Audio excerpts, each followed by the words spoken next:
Hello, friends, and happy Friday. I'm so excited about today's show because I was blessed by the YouTube algorithm one day when it, for whatever reason, lucky for me, it popped a video up on the screen. I don't remember now if maybe it was a case I was following or something, but for whatever reason, it popped a video up on my recommendations. And of course, I had to check it out. And I've just been a fan of this creator ever since. So I know you guys are going to have a good time. We're going to pick her brain a little bit about her channel. We're going to maybe learn some things about the creator behind the channel. That's always my favorite part.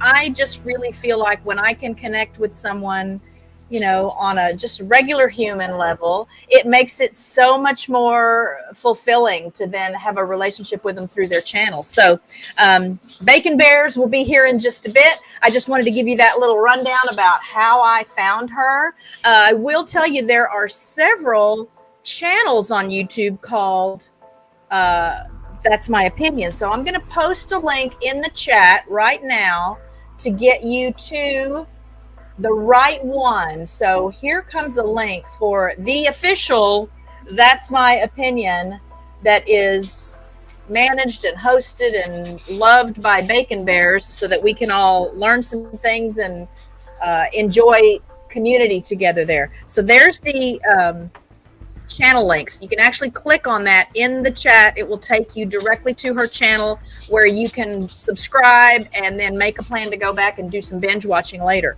So we've got to get her out of here relatively quickly today. You know, I don't ever have rules on how long a guest can stay and visit with me, but she's got kids, so she has to do kid and mom things here in just a little while. So let me bring her up. Let's take this off the screen and let's take this off the screen. Welcome and thank you to those who are watching live, and thanks to those who will be part of the rewatch crew once the stream has ended today. But without further ado, here comes my newfound friend Bacon Bears. Hello.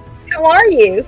Good. How are you? Thank you for having me. I'm good. I'm inside in the air conditioning today because summer returned to Texas a couple of days ago, and I can't just sit around with the doors and windows open like I was doing for 4 or 5 days. So tell us about where you are. Let's start with that. Geographically, you're in the U.S. I know that. I'm in the Midwest. Okay. So what's the weather? What's the temperature doing there? The same thing. So we always get like a false fall where it'll start getting cold and we start getting like the 60 degrees and we're putting on sweatshirts, and then all of a sudden, like today, it's 82. It's not just here? No, my sinuses are just... Oh, no kidding. I have to take a decongestant to go to sleep. Mm-hmm. Otherwise, I wake up in the mornings and I just feel like my head is going to explode. And that's what I've thought, is that it's weather related, or there's some kind of plants blooming right now. But okay, I guess I feel better then that it's not just Texas weather that's so if you see me itching my nose, it's so itchy. Like I have a box of Kleenex here. I may have to grab for that at some point. So what do you want to start with? I'd love for you to tell us a little bit just about you first, like where do you come from, and what do you do when you're not doing YouTube? And then I want to talk specifically about your channel and let people know what they can find and expect there when they visit. Sure. So a little synopsis about me. I call myself Bacon Bears Online. I now have a sort of a true crime YouTube channel. We talk about some of the bigger things, and we talk about things that I think are important for us to have conversations around. I'm a full-time mom, and I have 2 kids, and so I do that when I'm not doing YouTube. And both of my kids are in an 8-hour school day now, and my husband and I kind of had an agreement that I would take their first year of school where they're both in 8 hours a day. And I was like, hey, can I see if this dream kind of works out? And he was like, yeah, take the year and then we'll reassess. And then, if it works out, I would love to be home with my children, specifically because I have a son who's autistic. And our life is very different from other people who have neurotypical children. So, I'd like to be home with him, but if it doesn't work out that way, then I got to go get myself a job, but that's just what I'm trying to do now. But that's what I do off of YouTube. It's either YouTube or my kids and my house. Well, I really have seen a lot of statistics that indicate that your channel niche is among the fastest growing genres on YouTube. Okay. And so odds are in your favor that you really could turn this into something where you can support a family, likely even more easily than you could if you left home every day to go to some job. And I'm not looking to be greedy. I'm just looking to be able to contribute to my household monetarily while also being able to take care of my children, and, you know, give my son the support that he needs as well. Yeah. My goal has always just been to have enough come in through the channel that we can pay for animal feed. We have a lot of animals, So, and so far, that's about all I can say I'm making is enough to keep all the animals fed, but that's okay. That was my goal. I'm not looking to be famous or get rich, but it does then supplement what I don't contribute anymore because I'm retired. Oh. So I retired from a long career in healthcare, and I'd already been running the channel before I retired, but obviously I wasn't able to devote as much time to it. So where'd you grow up? You're in the Midwest. Are you originally from the Midwest? Yeah, I'm originally from the Midwest. You're not from Minnesota. No, I'm not. My accent is so bad though, and it's so funny because everybody who comes onto my channel, that's the first place they say. They're like, "You're from." Somebody told me it was giving Minnesota realness, and I'm like, I'm not from Minnesota. I promise. Yeah, it's not every word. Just every now and then you say something, and instantly I'm thinking it just sounds kind of Minnesota-ish. I think it's O's and my A's. I have really sharp A's, and my Minnesota. Maybe so. Yeah, maybe so. And I get a kick out of it. And I think it's fun. And again, I know a lot of times people will watch a creator and they want to know those things. They want, they want to know, oh, where's she from? What is that dialect? Or, so back to just you, the non-YouTube you. Are you a good cook? I am a wonderful cook. I was able to learn from my grandfather who loved to cook. I cannot bake. Okay. Save my life. It's not meant for everyone. Do you have a favorite dish or a dish you're most known for? I make a lot of like tacos, like carne asada and barbacoa, but we do have a family recipe. I have family from Louisiana, so we have a very old family jambalaya recipe, and that's my favorite. Nice. I've never made that from scratch. Yeah, it needs a little finessing. It's not super difficult, but it's about the way that it's cooked, and it needs a little bit of finessing. And like every time that you make it, you get better at doing it. But you just have to like learn and keep doing it. Okay. And you are a fellow Latina, correct? Yes. I am Mexican American, third generation, but all right. Most people don't know that, or they don't think it, and I think they just haven't seen enough Spanish people. Right. No. Yeah, they forget some people are very light. Yeah. Yeah. My sister is more like you. She's got a darker complexion, and although we look a lot alike, again, our skin tone has always been real different, and people would say, well, your sister looks more Hispanic than you do, but and you might I don't know if you remember this or if you've ever watched Spanish TV, but I would be with my grandmother and she would watch a lot of Telemundo, and they would have their Oprah, which was Cristina, and she was white with blonde hair, and I would watch her and she would speak Spanish, and I'm like, what is happening? I'm familiar with her. When I was little, my grandparents, my paternal grandparents were Spanish and spoke Spanish at home. I mean, they spoke English too, but it was so funny growing up. My dad spoke fluent Spanish as well. He never taught us. And I took 3 years of French. So I speak French, but I don't ask me why, because not very many people in Texas speak French, but we would go to my grandparents and it was like I Love Lucy. They would be talking and then there would be some sort of argument about something and they would switch into Spanish, and then there would just be every 2 words were Spanish and then there'd be an English word put in there. And my sister and I really could understand a lot of what was being said. We just couldn't have said it. We could, like when you have a 2-year-old, you can say things to them and they know what you're saying, but they could not say all of that back to you. Right. So that's the extent of my Spanish. I can ask for another beer and where's the bathroom, and the most important things. Yeah, that's right. And you'll be surprised at how far that gets you when you're in another country that speaks where they speak Spanish. So let's see. What else can I ask you? Do you have pets? I do. I have one dog. Her mom is a lab, and we think her dad was a plot hound. She's got, I'll send you a picture of her. She's got super cool coloring. She's like brindle. She kind of looks like a tiger. And her name is Jet, and she is just the sweetest little angel that has ever walked the planet. Sweet. And did you grow up with pets? No, actually, I didn't get my first dog until I was like 12, I think. Okay. We had birds. We had, my mom would have cockatoos, cockatiels, parakeets. Yeah, we had birds. Interesting. Do you like birds now? No. I was going to say, or do you not like birds now? I do not like them. I don't know. I'd rather have a dog. Yeah. Oh, yeah. Well, we've got that and lots of other things here too.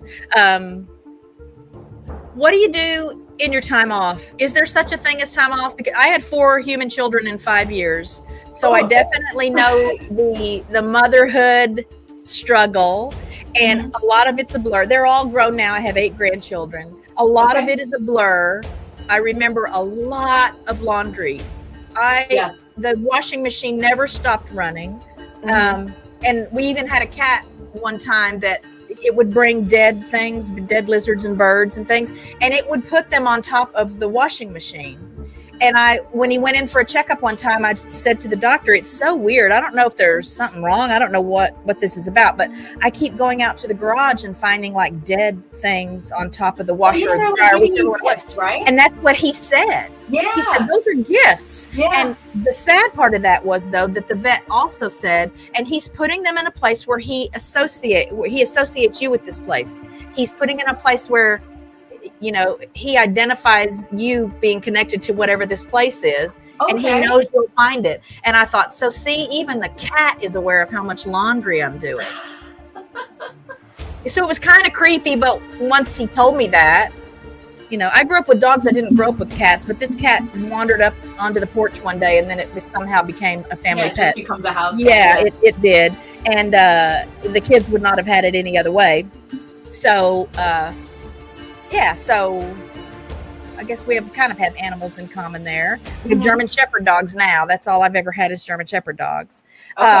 So again, what do you do in your free time? Do you have a hobby that's not YouTube related or It used to be softball. I used to play softball 3 to 5 times a week. Okay. And then, you know, so I stopped doing that with my kids. It became harder with my son because my son's an elopement risk. So either having him run onto the field or run away from the field, like I just, and time, I can't always get out there to do that. But honestly, the free time thing is YouTube. It is such a passion project. And like, I really enjoy what I'm doing and the research and the people and the editing. Like, I'm really a creative human being. So it really just fills all those little passion cups that I have. And that's my free time project. And what position did you play though when you played softball? Center field. Okay. I don't have any depth perception. I was a pitcher. I was a pitcher in ladies ball and a catcher in co-ed ball because I was terrified of being hit if a guy hit a line drive at me. I can play infield, but I would never play infield because I played co-ed as well. I played 12-inch all the way through high school, and then after I got out of high school, we switched to 14 with a glove. And I just moved to center and just kind of stayed there. Okay. All right. So let's talk about your channel. Sure. Is there or was there a moment, a defining moment for you, or was there some case that was in the news or somehow you became aware of it that made you decide, I want to start sharing this kind of information and these stories on my channel? Actually, to be honest with you, it was my daughter.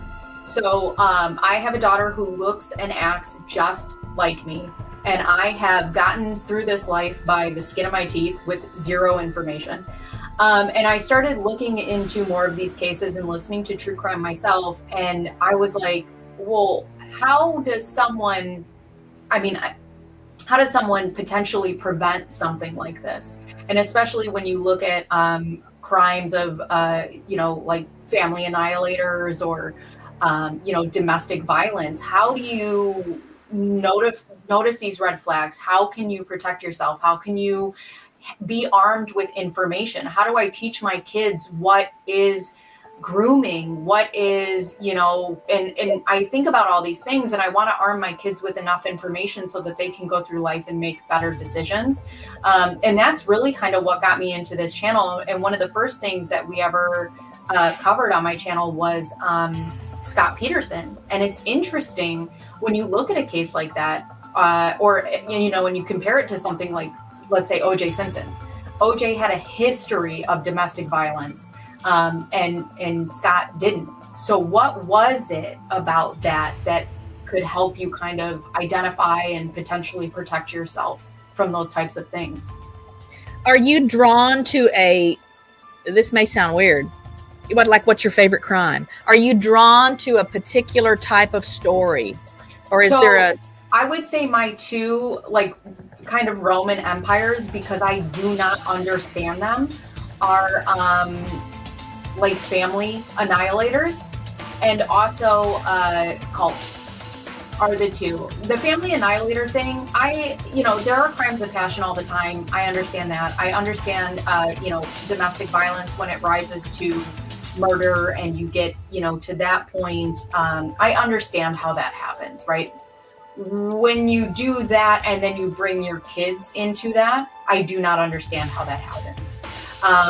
And then with cults and things like that, I don't understand how something gets that large without somebody potentially speaking up or saying something. And then, I had a girl from Twin Flames on my channel, and we kind of talked about that. Like, when does that critical thinking piece just kind of go away? And then also, one of the things with cults that I'm really interested in is, you put yourself a lot of times in these shoes. Am I susceptible to something like this? Mm-hmm. And especially growing up, I grew up heavy Catholic. Mm-hmm. So then I think about that mindset and, could I get there again?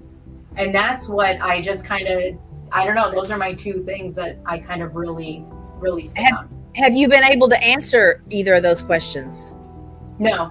Are you susceptible, and do you have a theory about what kinds of people maybe are more susceptible? Or I don't know if it's more about people as it's more about moments for me. I think that people find cults when they're at their lowest point in their life and they're looking to belong to something that they think is great.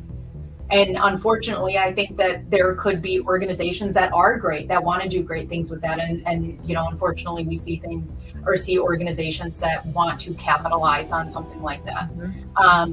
But yeah, I don't know if it's the people. I think it's just, you find people who are just down and out, and people, the gurus, or, the people at the top of these, like Scientology, or, we talked a little bit about the Branch Davidians in Waco. They know how to make you feel good. Mm-hmm. And that's really what it is. Mm-hmm. So you don't have a Branch Davidians video up yet, right? I don't. But is it something you plan to look into? It's a crazy story. Yeah, I've watched a lot of things, and I know that Waco's been done a million times, but that is, and I think the thing that intrigues me the most is that there's still people out there who think that David Koresh is coming back. Oh yeah. I don't know. Like, I sometimes wonder even about the people that leave Scientology. That's like always in the news, and always, I find videos about that all the time. And I wonder, what does that mean for them to really leave it? Right. What does that mean? Have they really left it? Like, emotionally, have they left it? Maybe they don't go to the meetings or whatever it is they do. And maybe they're even speaking out about some of the practices and the ideologies, but have they really left it? Because it just seems like there's so much brainwashing. It's like smoking. I don't know how successful people are when they've smoked their whole lives and then they just stop cold turkey and don't smoke again. Right. Well, I've had this conversation with people about, Catholicism. Like I said, I grew up Catholic, and, I've moved away from the Catholic Church. But my thing is I believe in God personally, because I know in my heart that there's something there. There's something bigger than me. Now, that plus some of the other things that I believe, I wonder how much of that is my actual belief and how much of that is indoctrination. It was put into you. Absolutely. Right. Yeah. And Yeah. I just don't, I think it takes so much effort, and I don't know that people understand how much of what they believe did not come from inside of them. It was put into them. Right. Typically from a very young age. Yeah. You become indoctrinated, and it becomes the way that your brain is wired. Oh, yeah. My dad was Catholic, again, Hispanic, but my mother was Fundamentalist Church of Christ. Okay. So I had a double whammy. Just it was, and a very toxic, abusive, dysfunctional, just poisonous family in general. But I hate to say, a lot of it, I think, came from that. Just some of the rigidness and legalistic mindsets, and it was just not a very pleasant atmosphere at all. And I feel bad for people that don't ever reach a point where they question it, or they wonder, wait a minute, that's not really how I feel, or that's not really what I believe or want.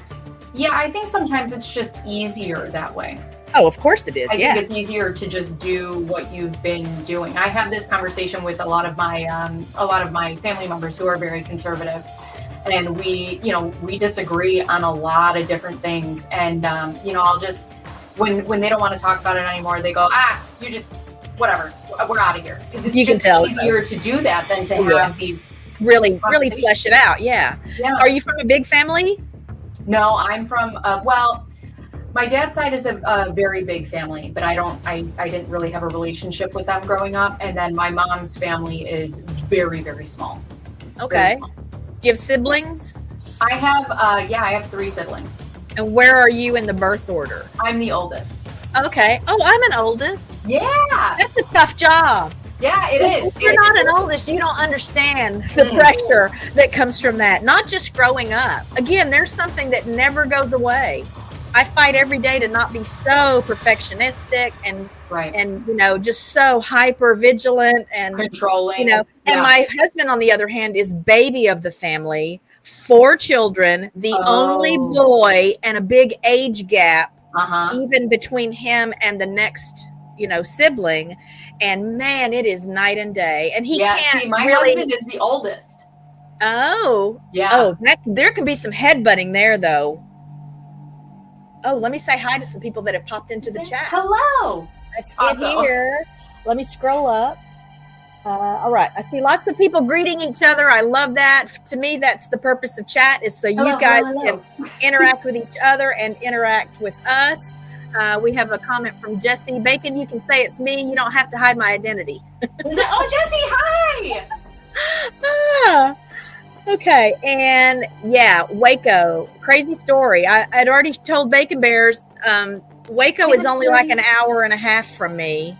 That's crazy. And I still remember sitting in my living room the day of when the feds came in and the whole thing went to pieces, and just thinking, this is like, life is like a movie now. Then the connection between Waco and not the Unabomber, Timothy McVeigh. Yeah, the Oklahoma City bombing. Oklahoma City, right. He was there. Were they the same year, 1993? That was around that. He was there.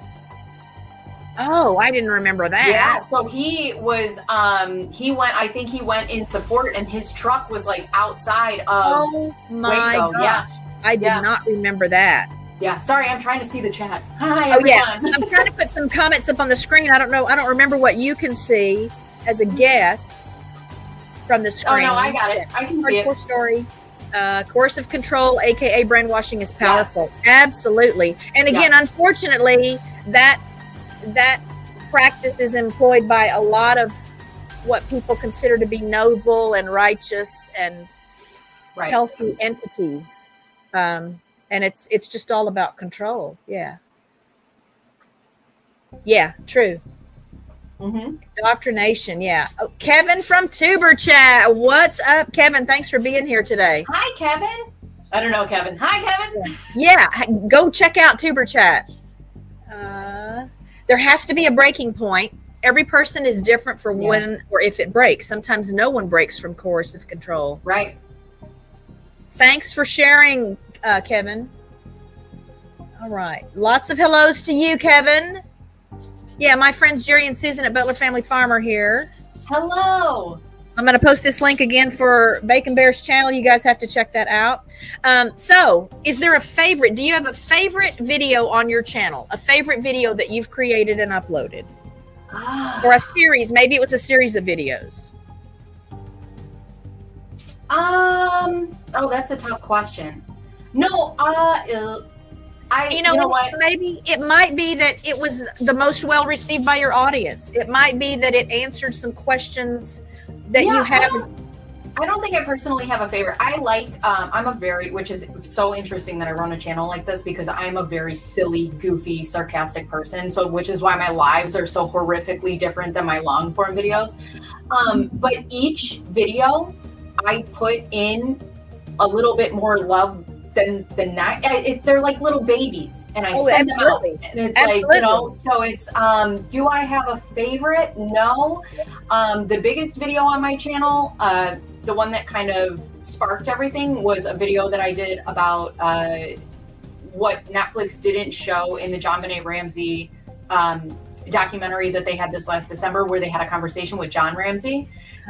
I remember watching it and I'm like, there is so much that they didn't add in here. So then I went and I got all the police affidavits and I did all the research, and I'm like, hold on a second. And I put that up, and that one is sitting at over like 100,000 views. It's crazy. About when was that? About how long ago was that? December, I think.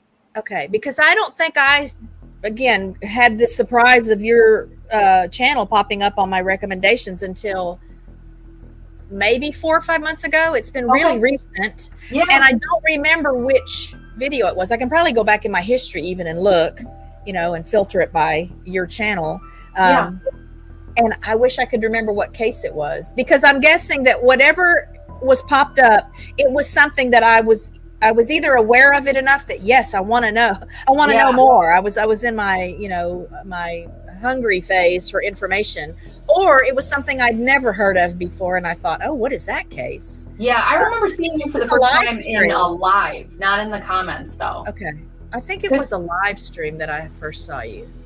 I don't know. I'll go back and do some digging. Not that it matters, but and I guess maybe it's good. I can't even remember. It's not like I just found you last week, so I can't remember now which video I might have seen first and how many I've seen since then. But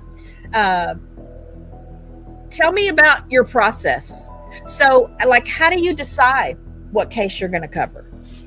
Well, it depends. Sometimes I cover cases that kind of they're popular, trending. You know, they're trending. But a lot of times I'll get a case in my head for example, like Emmanuel Haro. That was just, I mean, that was trending, but I can't let these things go. And I have babies of my own, and I go to sleep and I think about them, and I get up and I think about them.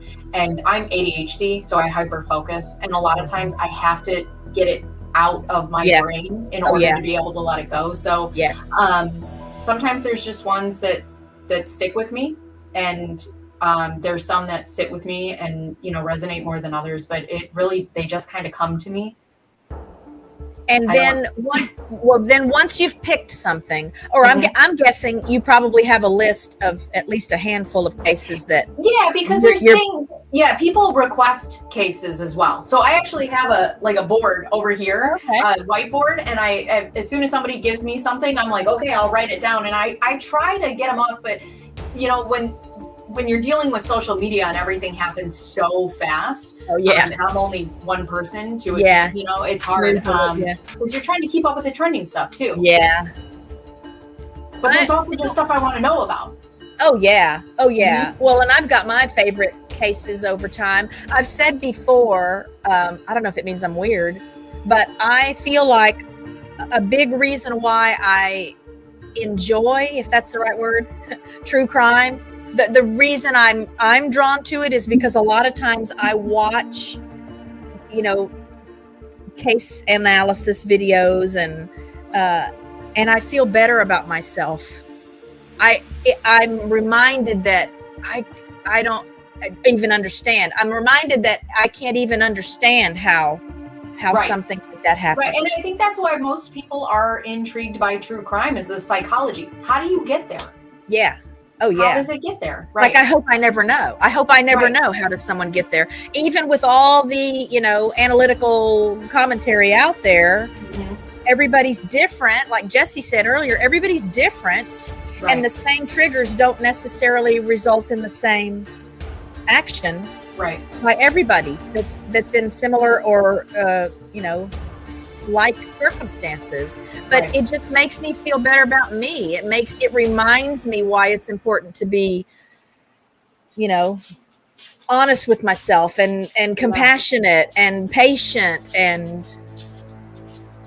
yet again, it's like a train wreck. I have to watch this stuff. I watch a lot of like police, like pulling people Yeah. over, and DUI and I don't know what you call it, like cops. It's like the Yeah. cops thing where it's the body cam footage and stuff. I watch Right. a lot of that too, but it's the same reason, because I watch that and think, I don't think there will ever be a time that anyone will see me in one of these videos. And I wonder, what is it like for these people to see themselves in all these videos? Like, what is it like for Jake Harrow to see himself?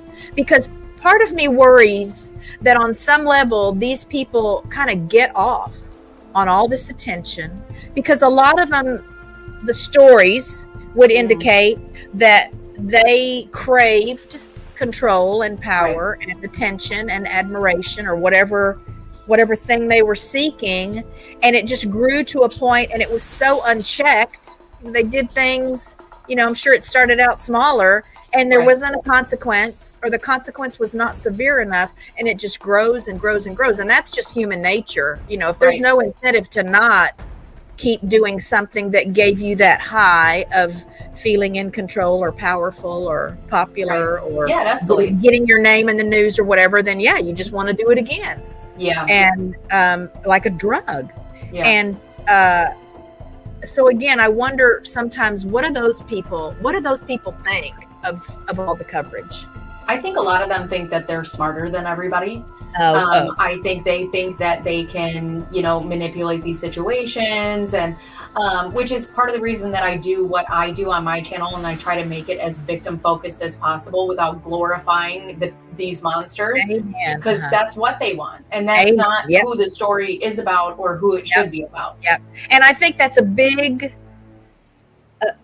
factor in why I enjoy your channel, because there is more focus on the important part of the story. Like, I can't stand sometimes that this week obviously has been a bad week for a lot of people. Yeah. And while I'm glad that it looks like there may be some resolution and someone's been captured, part of me is irked by seeing his picture everywhere. Right. And when we've had again bombings and horrible things happen, and then the pictures of the people are everywhere, and I just feel like that's, I don't know, and people need to know, and people need to know. And I also think that it's hard because it's a really sad time right now, really sad time. And I struggle with it, because do I think that we should have access to being able to see these things? Part of me says no, because then we become desensitized, I believe. True, But then part of me says yes, because you need to see how things are operating in order to understand them. And I think it's easy for us to go, oh, sad, thoughts and prayers. Whatever. Go away. And, these are real people. No matter what side you're on, they're real people with real families and real loved ones. And it's sad that we've gotten to a place, just that we're so separated and we can't communicate. And even when you try to communicate, on both sides, nobody wants to hear the other side. Yeah. Nobody wants to hear what anybody else has to say. And it's sad. The irony there for me is that social media and again, channels that share information and education and try to help people become more connected by becoming aware, I think it's a two-edged sword, because I feel like it's been this, digital, the digital relationships, the virtual relationships that contribute to this sense of separation and disconnectedness, even though the potential for it to be so connecting Yeah. there. It's I like was a lot just going to say that. I think social media has the potential to be one of the greatest things that we've ever had. And I think we're doing the worst things with it. Absolutely. Mhm. And I can say that from the standpoint of being older enough that this was not a thing. Oh, This was not a thing when I was growing up. Yeah. I'm there with you. There I was didn't no have YouTube. Facebook There until was I was no- like in my 20s. Yeah. I didn't Mhm. have my first cell phone, I want to say, until like, oh my gosh, 1992 or maybe. Yeah. I guess they were a thing there, and they weren't like the cell phones we have now. No, You girl, couldn't- I had a you couldn't- beeper. oh yeah, right. And then Blackberries. I never had a BlackBerry. We had a Nokia, that brick. Okay. But yeah. After Yeah. the beepers, though, I remember Blackberries, but you couldn't get on and watch videos and you Mm-mm. know, do chat sessions with No. people. No. And I love it. I'm you know, kind of a science nerd and a tech nerd a little bit, and so I love how all of these things have become parts of our daily lives, and yet. Yeah.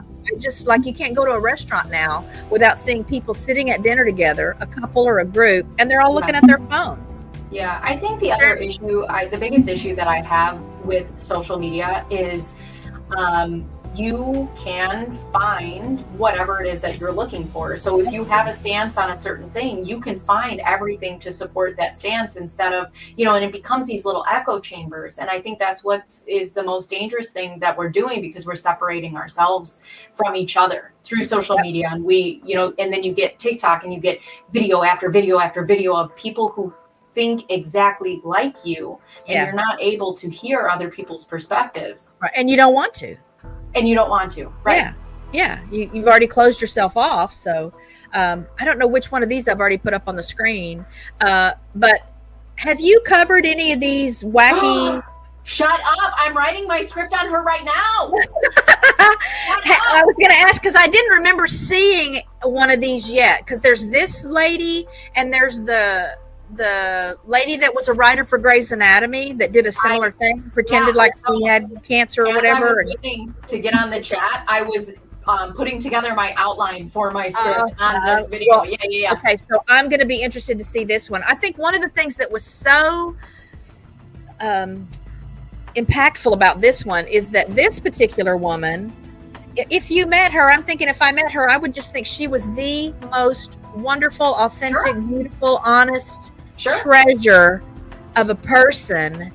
And look what she did with it. Mm-hmm. Now that Grey's Anatomy lady, she seemed a little less warm to me. I don't know as much about her. I can't remember what her name is all of a sudden. But that's a good story. And then there's the, I think she was Australian. The Australian health. Yes. Gibson?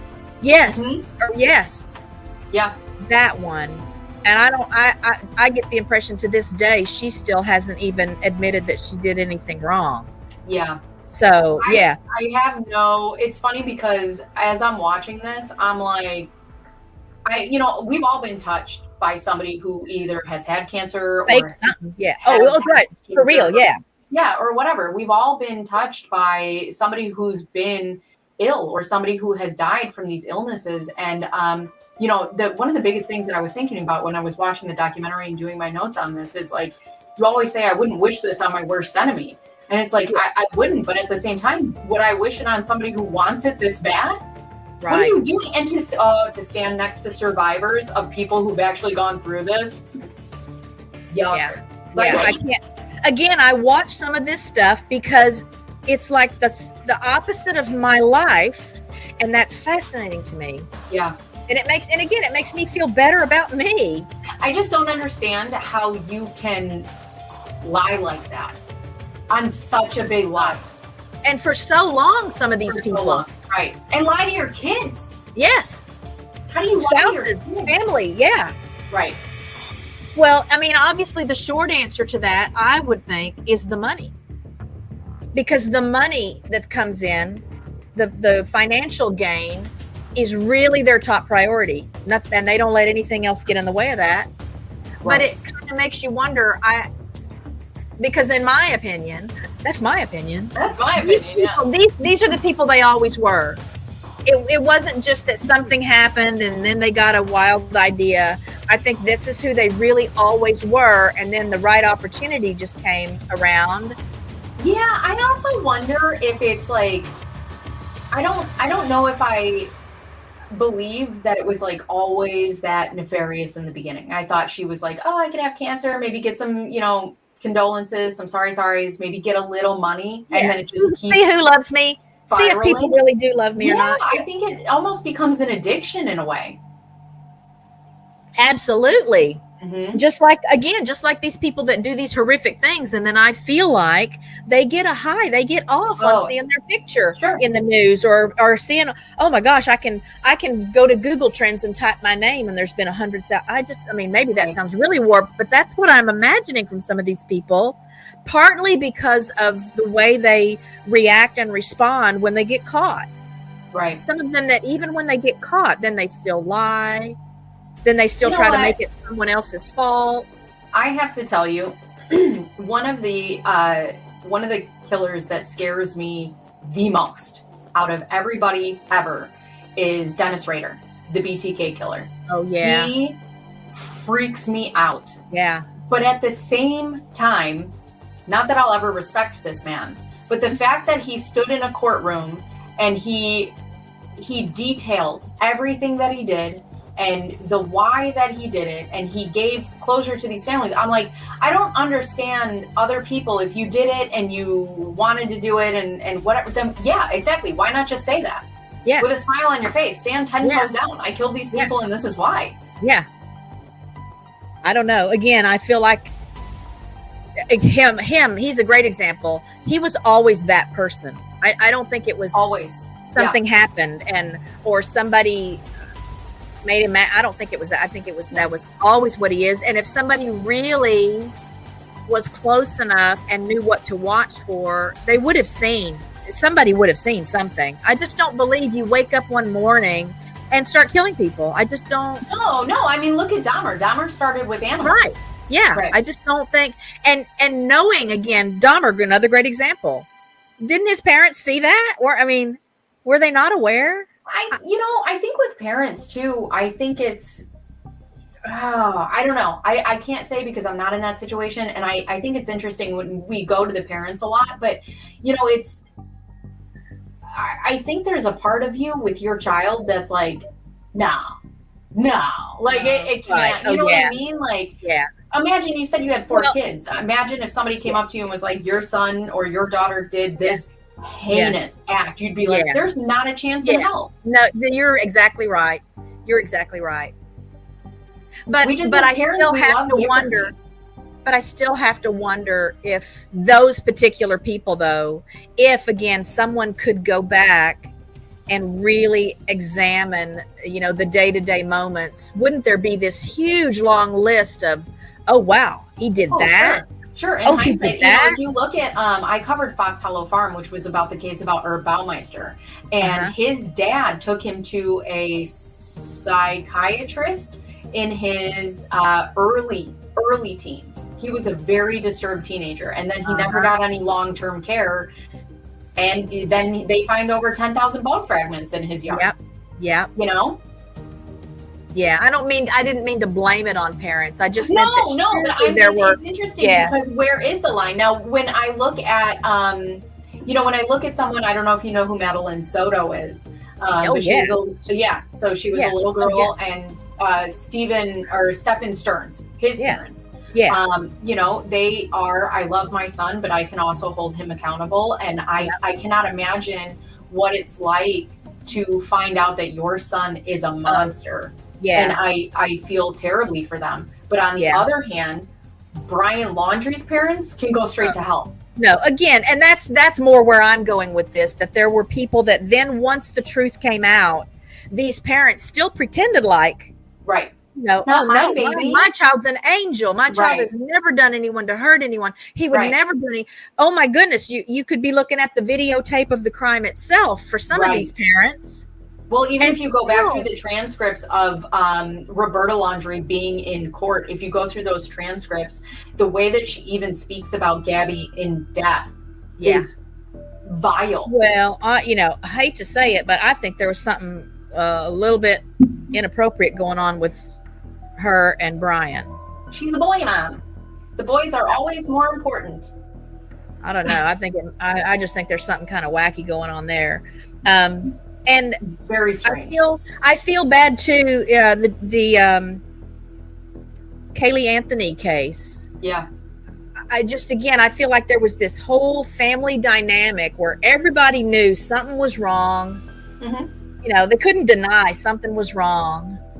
And yet, I don't know. Yeah, I think it dragged out. And well, even when you look at those jailhouse phone calls from her parents, they continue to enable her. Oh, absolutely. Even after she's in jail and Kaylee's dead, and it becomes like they can't hold them accountable. Right. They just can't. And to me, that's beyond, just loving your child and being supportive. To me, there's some really big disconnect to reality that's going on there. I wonder if some parents, like the Anthonys, I wonder if they thought that what Casey did was like a direct reflection of them. And then, so they had to protect as a unit. Yeah. Oh, yeah. Felt bad about that. So, yeah. Oh, yeah. That's got to be a part of it. And I hate to say that we'll continue to see those kind of stories. Yeah. And I don't guess there's anything anyone can do about it. I do hope we reach a point, though, where when people like you cover some of these things and you do give us, here's what happened before this happened, the Jake Harrow thing. So I did not know initially when I first heard about baby Emmanuel being missing. I didn't know these people. I didn't know anything. I did know the lady seemed kind of weird. The first interview. That interview, 10 out of 10, awful. Something is not feeling right here. So you don't even look. You don't even. But who am I? I've never been in that situation. I hope I'm never in that situation. And right. And people were making excuses for her that English wasn't her first language or whatever. But I got a weird feeling about it. But again, who am I? It's never happened to me. I don't know what I would do or what I would say. But I didn't know anything about these people. I didn't know anything about Jake Harrow. But because you pointed out some just obscene things that he had done before it got to this point, right? I thought, okay, now I know why it didn't feel right. Because this is not right. This is not true. And he did something to that baby. Right. So I would love to think that a day will come that because you're sharing this kind of information and there are others that are sharing information, people will start paying more attention and people will begin demanding that we change the way laws are applied and the way penalties are, doled out when it's time for sentencing for some of these crimes. Absolutely. This immigrant girl on the bus that was just killed by the guy that was recently let out of jail or never put in jail or whatever that story is, man, that hits it home.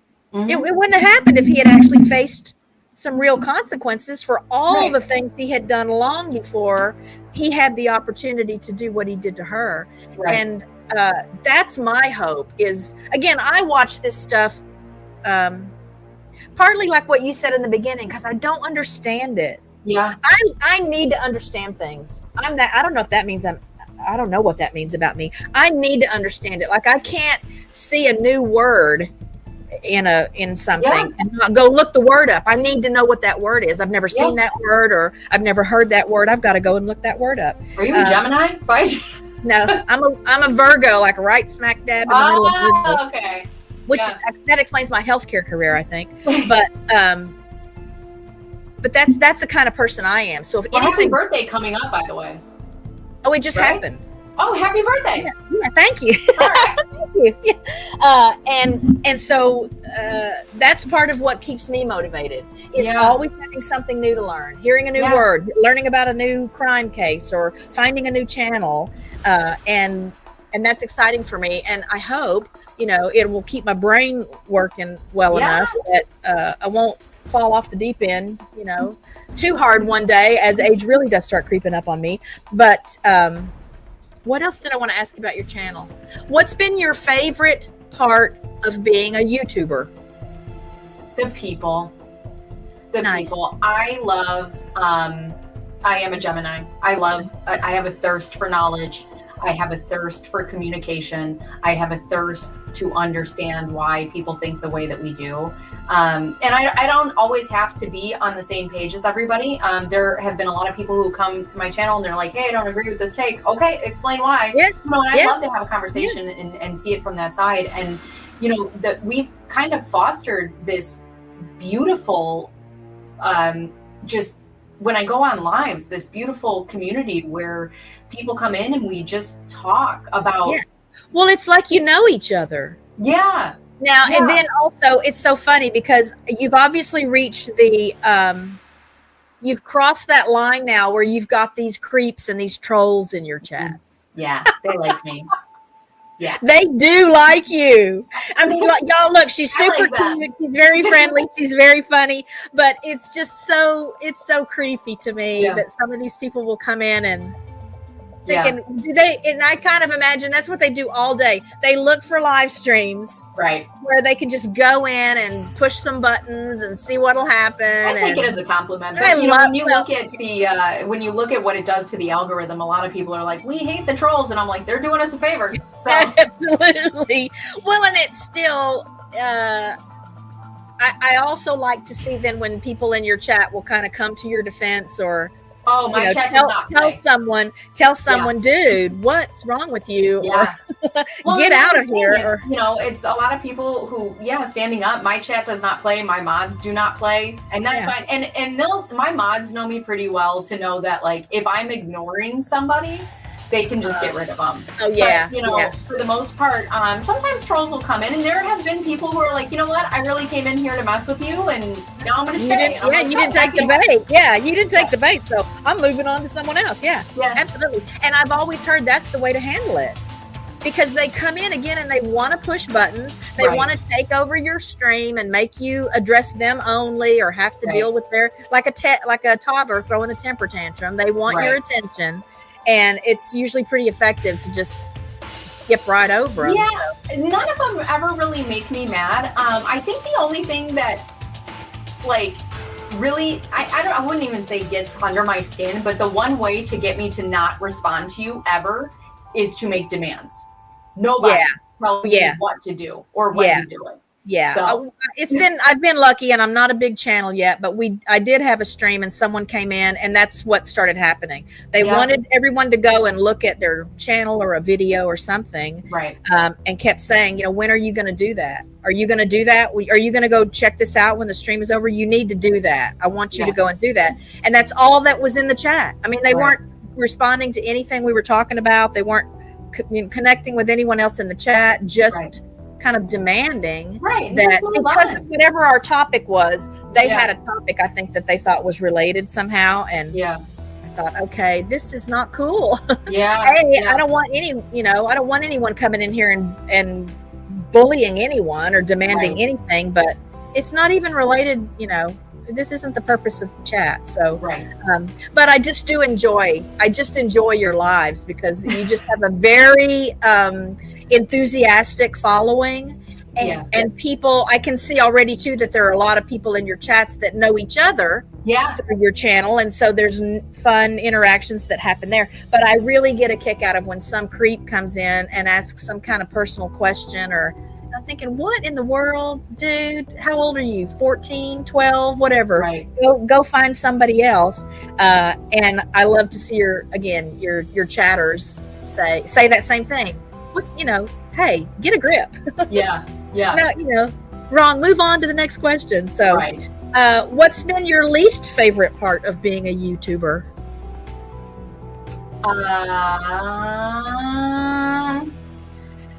You know what? The emotional roller coaster of analytics. like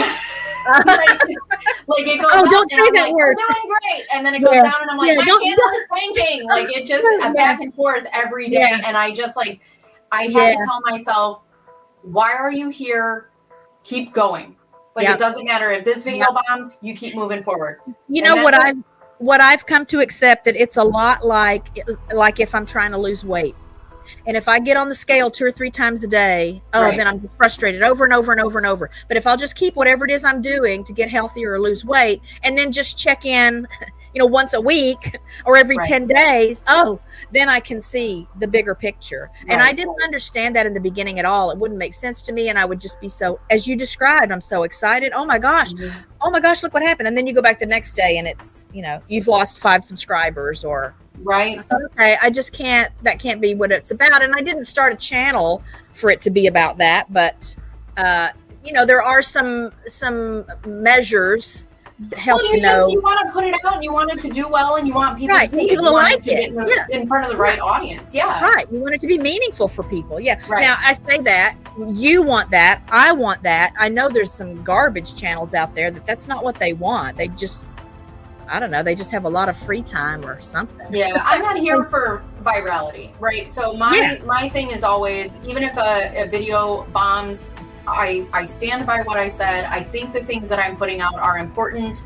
I hope they're impactful, and that's all I can hope for the next video moving forward. And I believe that, if I stay consistent, that I'll continue to, or eventually I'll get in front of that right audience. And that's the thing is I would prefer slow growth of, people who come to my community that want to be there than 10 viral moments of people who show up, and then they never really come back. Be a part. Right. Yeah. Yeah. Have you done any collaborating with another channel? Make a video together or share a stream that's about a case or? No. So I've only done interviews. Yeah. So I'm doing this interview with you. I did an interview with Jessie, who's in the chat today. She's from Twin Flames, but I've never collaborated on a case yet. No. So that might be something fun to look into. And a lot of times it's a great stepping stone to introduce yourself to a bigger audience. I had a guy, Zawoki, I think he actually featured my whole video. He reacted to one of my videos on his channel, and I think I haven't talked to him since, but it wasn't like a mutual collaboration, but things like that are starting to happen. Okay. Well, I would just encourage you to do the one, reach out. If you have another channel that has been like a guide for you or that you enjoy watching, and just say, hey, I'm looking to maybe collab, and if you've got a case in mind or something that y'all could work on together. Yeah.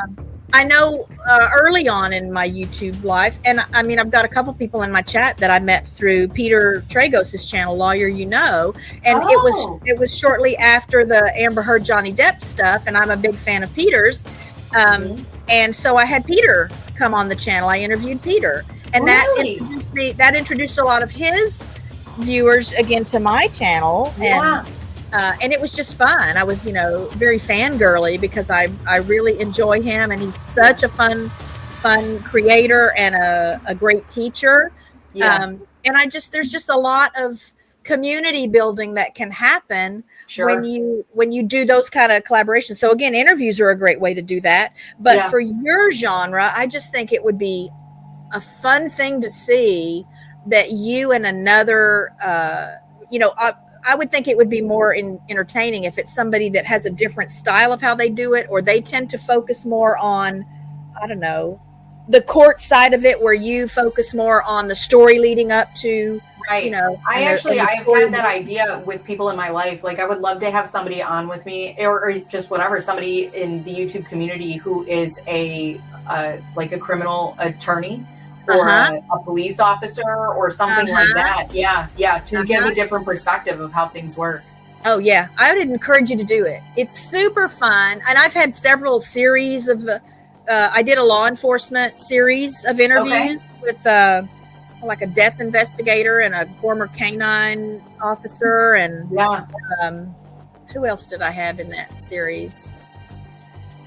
And my purpose at that point was to kind of promote the, Back the Blue, and just what is it like? These police officers are real people too. Mm-hmm. They're not just the guy that arrests you if you're drunk driving or whatever. And those were really well received. And but obviously I'm not a crime channel, so I didn't have to ask them specifically about cases. But yeah, that would be awesome. That would be I think, you know what I think it is? I think I'm just too shy. Like, I don't want, it's like asking somebody out. Like, I don't want to be like, hey, do you want to be on my channel? And they're like, no. And I'll be like, ah. Let me just tell you that for every one person that does respond at all, much less they actually come on the show so I can interview them, I probably send out 30 emails. Okay. So now sometimes I know it's because I'm just, they're out of my league. You know, I don't look at like subscriber count or something. I just look at, I love this channel. Yeah. I want my viewers to know about this channel because I know a lot of them love the same kind of stuff I love. Right. And I would love for them to know so they can go over and check out this channel and hang out there with me. And that's all I base it on. So sometimes I get a response and sometimes I don't. But I just, you know, it's like cold calling. I just think, okay, I'm just going to send. The worst thing that can happen is nothing.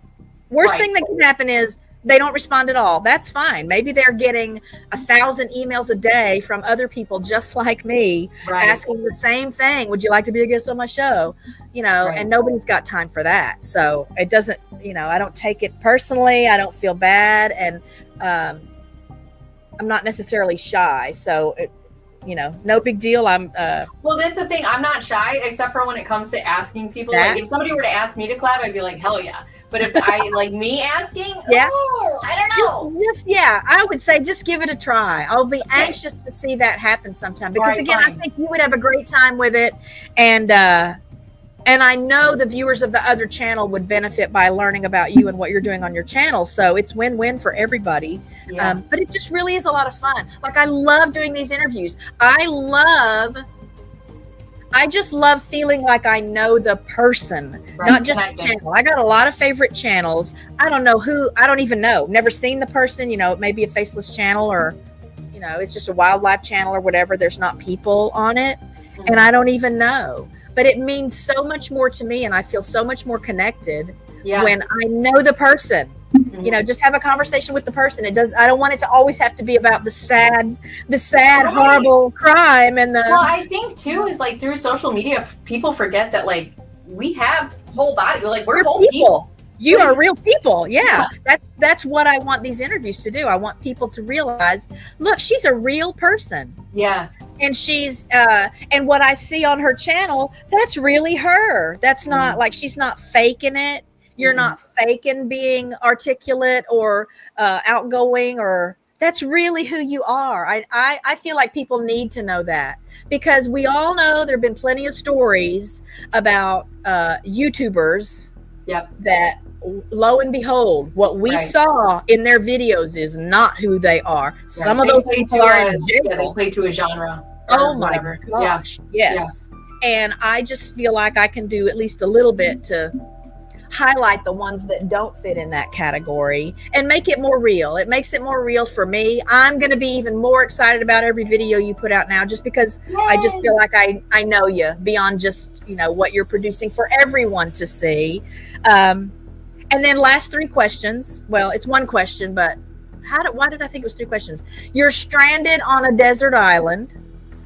You can only take 3 things with you. That's why I was thinking 3 questions. What are the 3 things?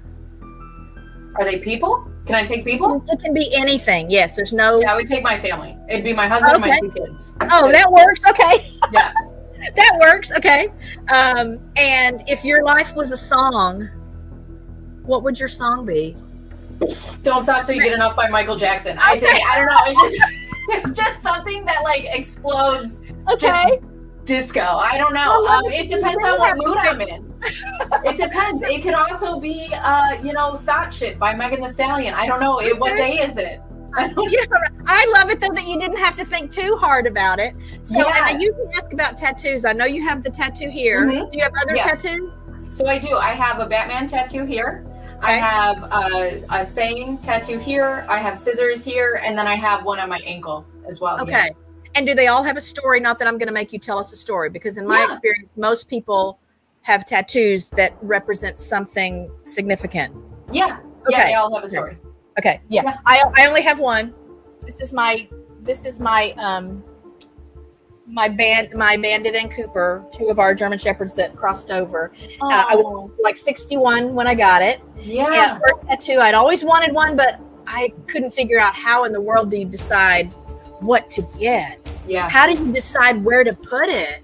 Yeah. And I just thought, one day maybe something really will be meaningful, or for me, it's like a painful thing, painful enough for me to do it. So I did it, and I love it. And I love that there's a story behind it. Hey, Connie, I see Connie's here. Hi, Connie. Connie is a longtime supporter that I met through another channel. Anyway, so I know you got to get out of here to go get your kids. I am so honored. I'm honored. Thank you. That you answered my email. And you didn't even take a long time to do it. Sometimes I'll send an email and then it's like, in here. My sister was in here today and she goes, "Oh, what are you doing? Are you filming?" And I said, "No, I have an interview." And she goes, "For what?" And I go, "Somebody just wants to talk to me on their channel." She was like, "Oh, so cool." What? Who are you? Anyway, and I'm tickled to know we're both oldists. Because man, I know the struggle. I know the struggle. And if you ever need a shoulder, man, I know the mom life thing. It's been a long time for me, but you do get through it. Oh my goodness, you do get through it. And one of my kids is a Afghanistan combat veteran with the Marine Corps. So there've been some just really tense moments over time, but everybody's happy and healthy, and nobody's ever been in jail or on drugs or. Yeah, God bless. So, knock on wood. I don't want to knock on wood. I made that mistake last night, and then all the dogs thought someone was at the door, and they started barking. Right now, everyone's asleep, so we're lucky. Right. But I'll let you get out of here. Again, I'm so impressed with what you're doing on your channel. I'm so encouraged by the reason why you're doing it. And I'm gonna love being in on the list of people that one day says, "Oh yeah, man, I knew her way back when." Way back when she was, just at this point. Because, man, I can see it. And I just really encourage you, reach out to some other channels. All right. Because I really think that's just going to give you a wonderful boost and make people more aware of what you're doing, because you're doing good stuff here. Thank you. I appreciate it. You. Be safe, be happy, be well. Have a wonderful weekend. Hopefully fall will hit us soon and hang around for a little while. All right. It was just summer forever. Oh yeah, I'm more of a fall person. Yeah, us old folks can't handle these extreme. Yeah, I like the summer. Cold, yeah. A lizard. Yeah. Yeah. Take care though, and I just had a great time. Thanks again. Bye, Bacon Bears. Y'all, that was Bacon Bears from That's My Opinion. Let me put that link up again one more time. I really want you to go and check her out. And she has a beautiful assortment of kinds of cases, stories that maybe you've already heard about, but I promise you're going to get a different perspective that will make you either more knowledgeable about what happened, or will just open your eyes to some of the stuff that you didn't know about already. So check her out. Let her know I sent you. Again, thanks to those of you who are here live, because that's always more fun for me. And I know it's more fun, when we've got somebody on the stream that's sharing information with us so that we can all react and support that person. If you will, give the stream a like, share it with your friends. It'll just help me introduce Bacon Bears to more people. And next week's show, it's just going to be me. I'm sure y'all are going to be disappointed. And I don't even know what I'm going to do yet. I'm going to try to find something, interesting to share with you. I usually do a theme of something. I'd kind of like for it to be funny, because I don't feel like I've done a funny stream in a while. If you didn't check out last night's Live with Rich and Kat, we always do funny things on that show, so check that out. And then I'll be back with another guest on the last Friday of this month, September 26th. My friend Rebecca Hamlin, who is the president of the North Texas Wildlife Center, and she'll be here to talk to us about the real life, day-to-day world of wildlife rehab. It's a mix of everything, every kind of emotion you can imagine, and the list of jobs required by the various people that all pitch in to make it happen covers everything you can imagine. Any kind of other industry or or profession, there are little pieces of that mixed into it. And North Texas Wildlife Center is in the middle of kind of a challenge. They have to find a new facility ASAP. They've been raising funds for that, so I'm hoping to bring some more awareness to the organization and maybe put a little more financial support in the collection pot for them, so that we can help get them another place and they can continue doing what they're doing. So y'all mark your calendars for sure. If you have to choose next week or the one week after, please be back the week after next, so that you can come and meet Rebecca and hear some sweet stories, but just also learn the nitty-gritty about wildlife rescue and rehab. Nothing else going on here. I mentioned a handful of songs that I remembered learning back in the 3rd grade on last night's Live with Rich and Kat, and I found one of those songs here on YouTube, so I uploaded that to the channel late last night. You guys check it out, and I'm going to see if I can find the other songs that I remember also. If not, I may have to get the piano out and sing them myself and share them with you, because Richard said he'd never heard any of them, and I got a lot of teasing about them, but they're near and dear to my heart and represent some of the sweet memories I do have from my childhood. But go check out Senor Don Gato. And Richard and I will be back on Thursday next week. Again, I'm here on Friday, and I'll have some shorts and videos going up in the meantime. So I love you guys. Again, thanks for being here. Let me put up another banner. I don't know if I have a banner for this. Let me just tell you then that if you are a YouTube content creator who would like to be on the show so I can interview you, here's what I'll do. I'll put up my email address. Send me an email and let me know that, and we'll get you scheduled.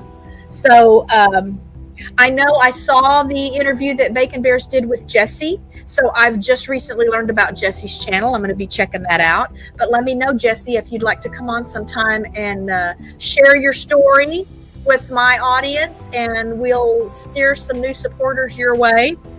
I know Jesse has a very interesting set of videos. I think a lot of interview style videos, and there's a lot to learn there. So be watching for that. But again, if you are, you don't even have to be a content creator. Again, I've interviewed police officers and people with invisible diseases. I had an invisible disease series where I interviewed people with like Crohn's disease and hidradenitis suppurativa, and I had a mental health professional on it to round that series out. So you don't have to be a content creator. So if you're watching this stream, but you have an interesting profession or backstory, because a lot of the people, even the police officers that were on the show, are retired already, and they were retired at the time. But let me know. Send me an email. It's that simple. I promise I'll answer it.